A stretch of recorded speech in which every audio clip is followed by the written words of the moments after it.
Have you ever felt like you're fighting a war within yourself? A silent battle that no one sees, but that slowly drains your strength? If you carry a calling, it's almost certain you've been through this. This invisible struggle is not a mistake along the way. It's a mark of someone who carries a true purpose. The chosen live in constant conflict between spirit and flesh, between who they know they must be and what they're still trying to overcome within themselves. It's not hypocrisy, it's humanity. It's the weight of walking with a calling while still being flawed. And God knows every part of this journey, even the ones you try to hide. This battle you fight in silence does not disqualify you. On the contrary, it shapes you. What seems like weakness today may be the very place where God is building your authority. While you resist, cry, pray, and rise, something is being formed in the unseen. Your war is preparation, not condemnation. The enemy knows you have an important role. That's why he attacks so intensely. But listen closely. If hell is pressing against you, it's because heaven has already called you. The fire that afflicts you today is the same that will refine you. You are not lost. You are being trained. My name is George, and on this channel we speak with open hearts about the wars no one sees, but that every chosen one faces. If this message touched you in any way, subscribe to the channel, turn on notifications, and walk with us. Because here, you don't fight alone. You are part of a generation being awakened. The war that no one sees. Have you ever noticed how some battles seem to happen only inside you? On the outside, people see someone steady, seeking God, moving forward. On the inside, there is a constant, exhausting, silent battle. Thoughts you didn't choose, desires that arise without warning, conflicts that drain your energy. This inner division hurts, confuses, and often brings guilt. What few people say is that this war doesn't happen to just anyone. It usually arises in those who carry something greater. The chosen feel this pressure because they have spiritual sensitivity. They perceive the conflict between what God is forming and what still needs to be healed. That doesn't make you fake. It makes you someone in process. There are days when you wake up determined to do what's right, but throughout the day you find yourself tired, vulnerable, almost giving up. That doesn't mean a lack of faith. It means you're human. The mistake is thinking that this battle distances you from God, when many times it is the path He uses to draw you closer. The fight against thoughts, impulses, and desires is not a sign of spiritual weakness. On the contrary, it shows that there is awareness.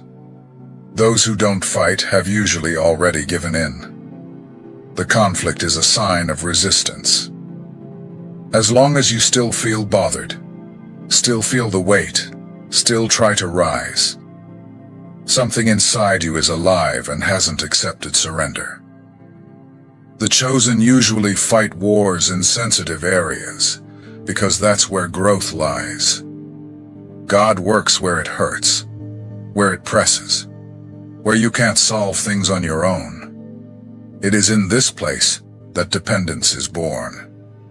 And dependence is not weakness. It's the kind of posture that keeps the heart aligned with heaven. There is a specific kind of weariness that comes from this invisible war. It's not physical. It's internal. A weariness of the soul. You try to explain, but no one really understands. It feels like only you feel it.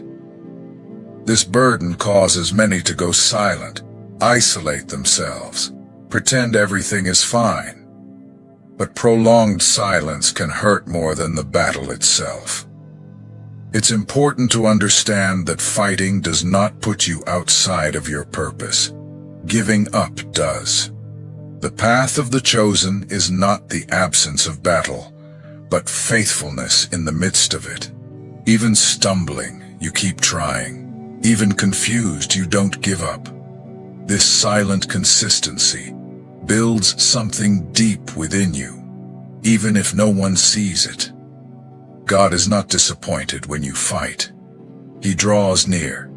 He sees the intention of the heart, not just the result. He knows your hard nights, your cries for help, your attempts to change. None of this goes unnoticed. Every step, even the small ones, is being watched with care and grace. This war that no one sees is not a mistake in your story. It is part of the formation.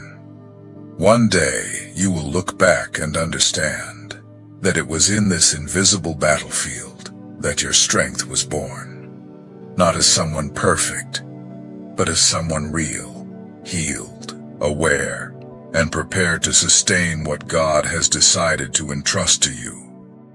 When the enemy aims high. Have you noticed that battles tend to intensify when something starts to change in your life? When you decide to take your faith more seriously, take a stronger stand, let go of old habits, everything seems to get heavier. Thoughts worsen, temptations increase, conflicts arise. This doesn't happen by chance. There's a spiritual reason behind it. When someone carries potential, they become visible in the spiritual realm. The enemy doesn't waste time attacking those who pose no threat. He watches those who are awakening, who are maturing, who can influence others. That's why the attack usually comes before the breakthrough. It's an attempt to wear you out before you realize who you are. The Bible shows this time and again. People with a clear calling went through falls, mistakes, and deep conflicts. Not because God failed, but because they were in process. The mistake didn't erase the purpose. It only revealed areas that needed adjustment.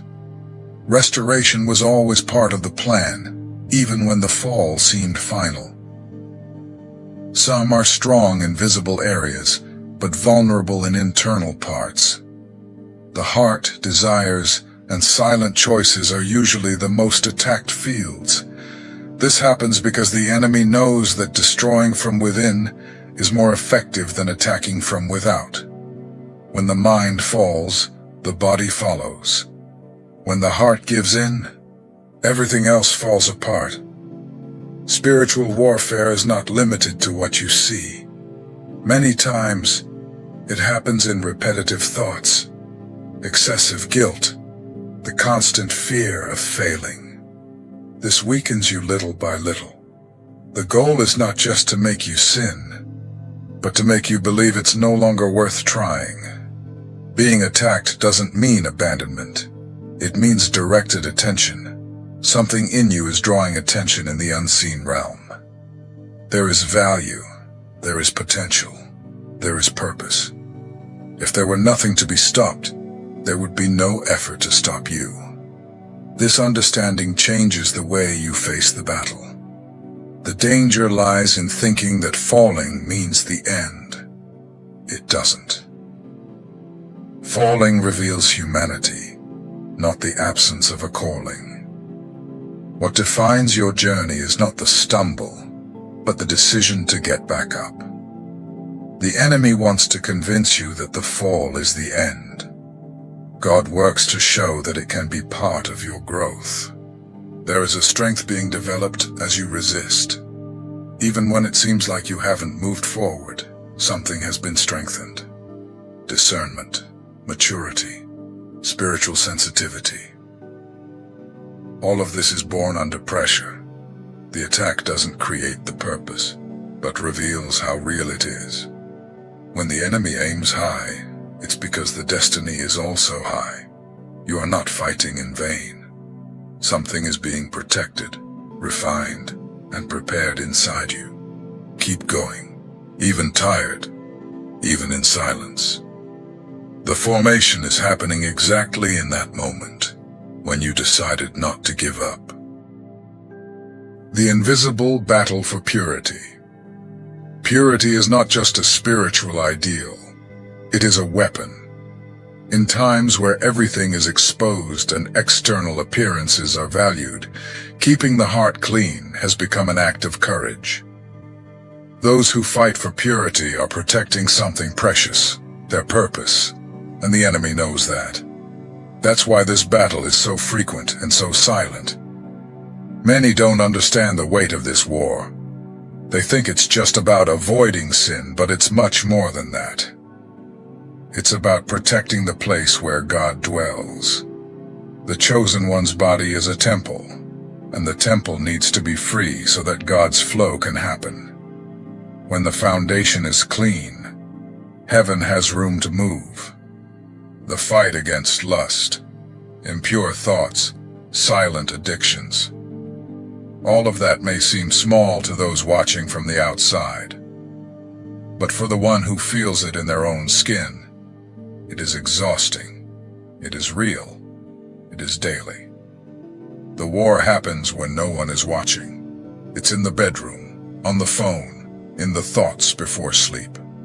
It is in this invisible field that the warrior is forged. Joseph showed us this clearly. He didn't become a figure of authority in the palace just because he had wisdom. It was his integrity in secret that opened the way. Running from an intimate invitation wasn't just a moral act. It was a spiritual choice. He chose to honor God's presence even when no one else would see. And heaven recorded that. This fight may feel lonely, but it's not. God is attentive to every decision. Every time you say no to sin, even in silence, something within you grows stronger. You are not just avoiding a mistake. You are building spiritual structure. What you conquer now, in secret, will be your shield in days to come. Purity has also been distorted. Many think it means rigidity or coldness, but the truth is that purity is about freedom. When you live clean on the inside, you live light.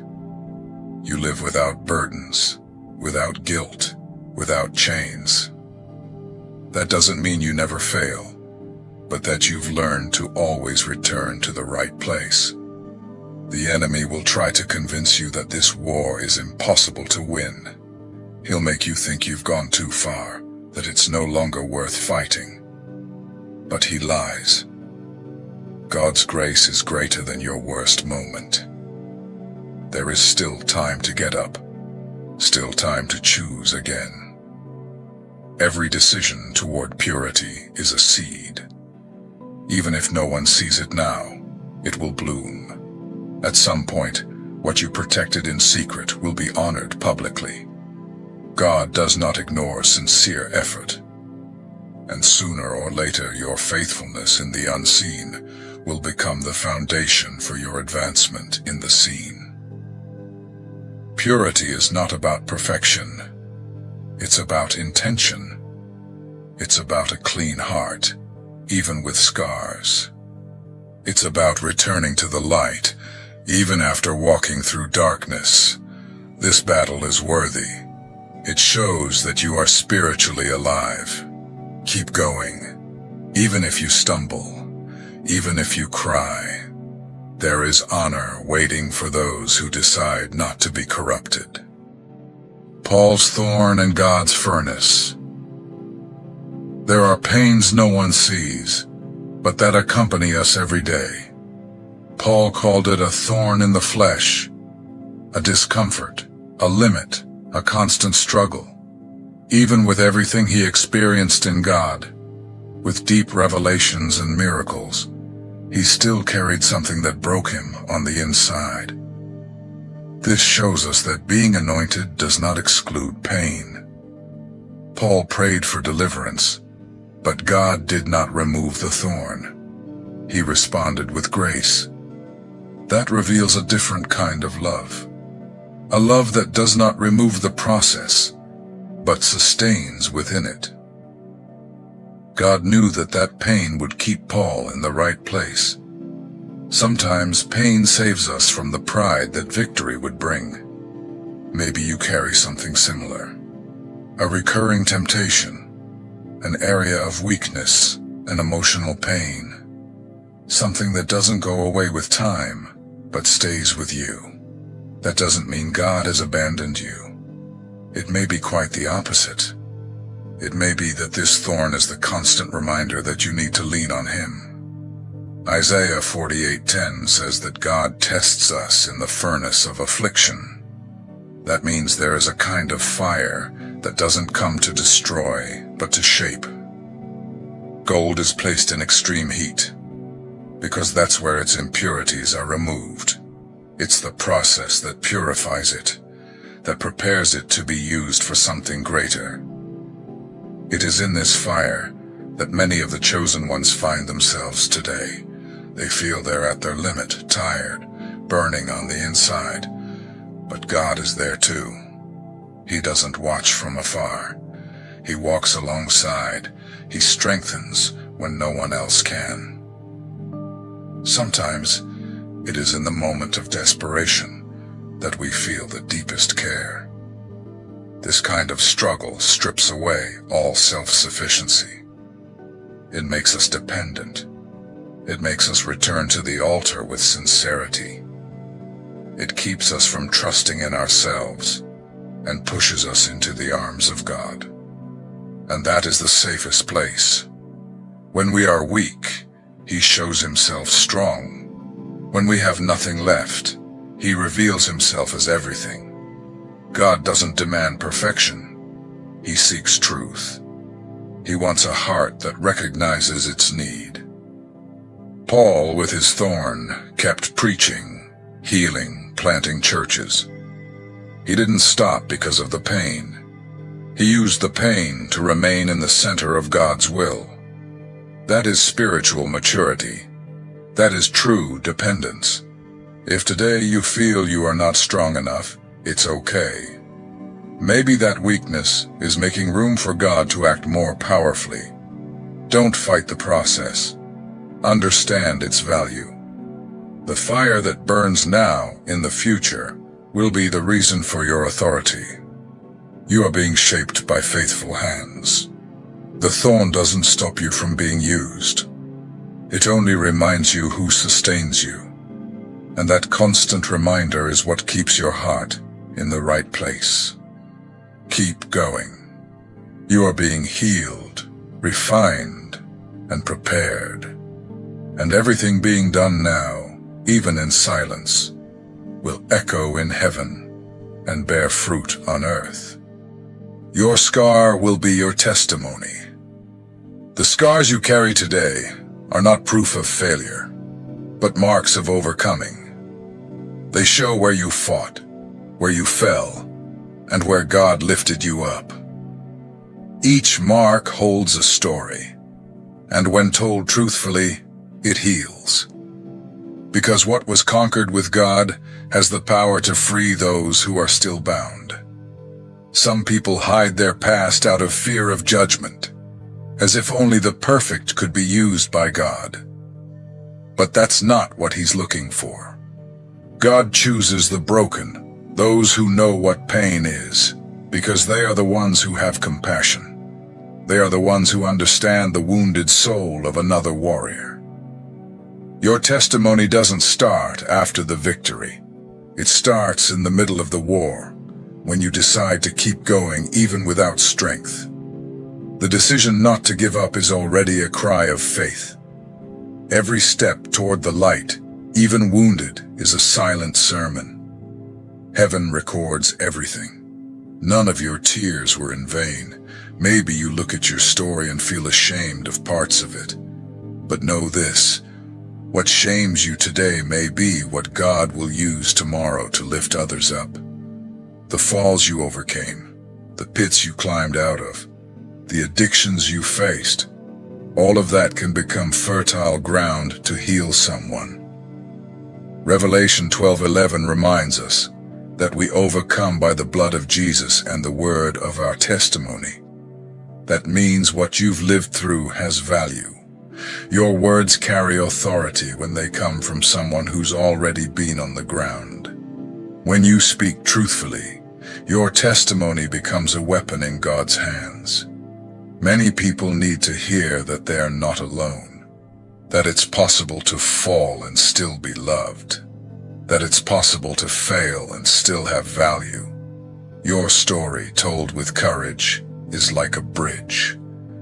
It connects people to hope. And those who are at rock bottom need someone who's been there to show them the way. When you decide to share your journey, you're not exposing yourself out of weakness, but taking a stand in faith. You show that God is greater than the mistake, that grace is greater than guilt, that a new beginning is real, and that not only strengthens you, but strengthens those who hear. The truth sets free. Vulnerability heals. Don't be afraid to say, "I fought against this," because others are fighting right now. And when someone sees that you went through something and overcame it, hope is born in that person's heart. Your "I overcame with God" might be the strength someone needs to rise from the mud and take one more step. Your scars tell the story of a warrior who didn't give up, and that inspires. Hell trembles before someone who survived the war and still carries faith, because that person knows pain but chose to love, knows despair but chose to believe. And that kind of faith is unshakable. That kind of faith carries authority.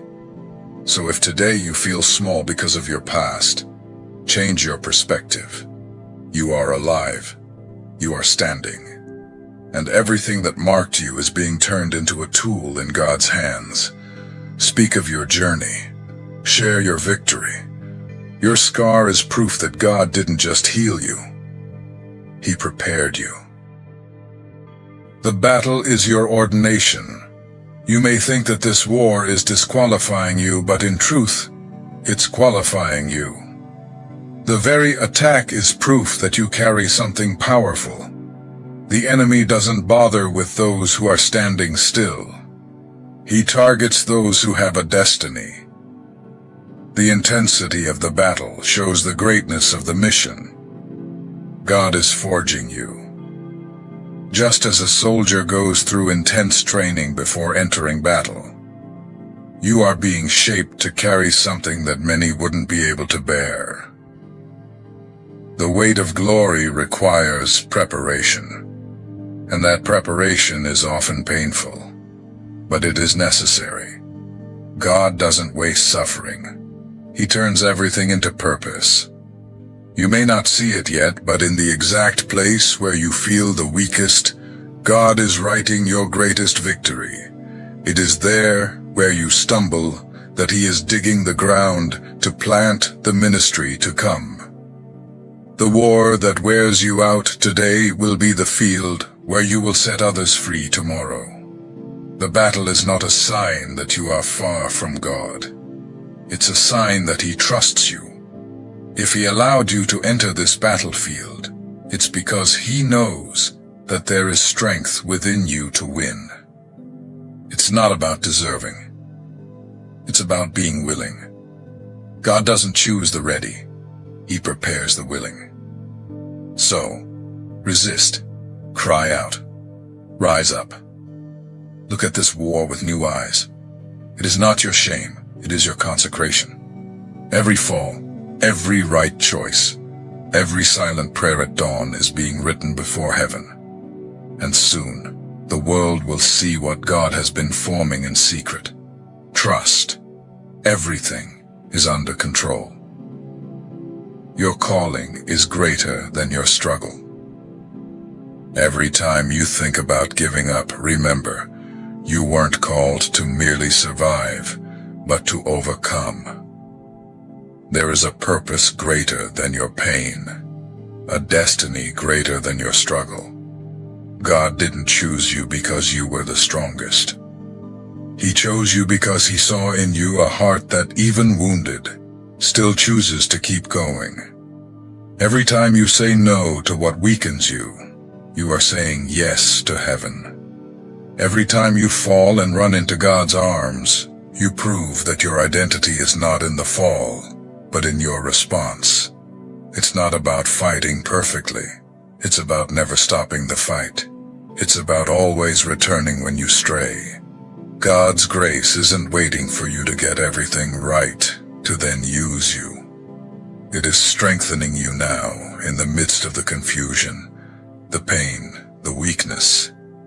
It's in that exact place that he pours out strength. Your calling still stands. Nothing you've been through is capable of revoking what God has written about you. So declare in faith, my calling is greater than my struggle. Write it down, say it, repeat it until your soul believes it. Because it's true. You are being forged in the fire, not to be consumed, but to shine. Where there is shame today, God will place honor. Where there is battle, he will bring authority. You are not alone. There is a generation of the chosen being awakened, and you are part of it. Every step you take toward the light, every cry in the midst of chaos, is moving heaven. God has not left you. He is shaping you. And in the very place of your greatest attack, he is preparing your greatest victory. We've come to the end of this journey, but not the end of yours. If you've listened this far, it's because something inside you was touched. That's no coincidence. This war you've been fighting, in silence, with hidden tears and whispered prayers, is not on the margin of your calling. It is the very heart of it. You are not a mistake, not broken, not forgotten. The intensity of your struggle is a confirmation, not a condemnation. God sees the battle no one sees. He hears the cries you can't put into words. And he is pleased not with your perfection, but with your surrender. Because only a broken heart can be molded. The chosen are not the ones who never fall. They are the ones who refuse to stay down. They are the ones who, even afraid, keep going. Even tired, they pray. Even wounded, they believe. Heaven's strength shows itself precisely in the weakness of those who don't give up. And you are one of them. This war is your anointing being built. Every attempt to give up. Every night you chose to stay with God, even without understanding. All of it is being recorded in heaven. Nothing you faced will be wasted.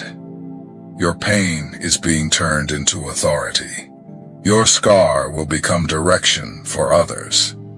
God is forging a warrior where the world sees only flaws. The shame you feel today will become testimony tomorrow. What you are overcoming in secret will become a public platform. This war is your training ground, and the oil God will pour over your head will be a direct result of the fire you endured in silence. There is glory being birthed in this process. Keep going. You are not a lost cause. You are a weapon being prepared.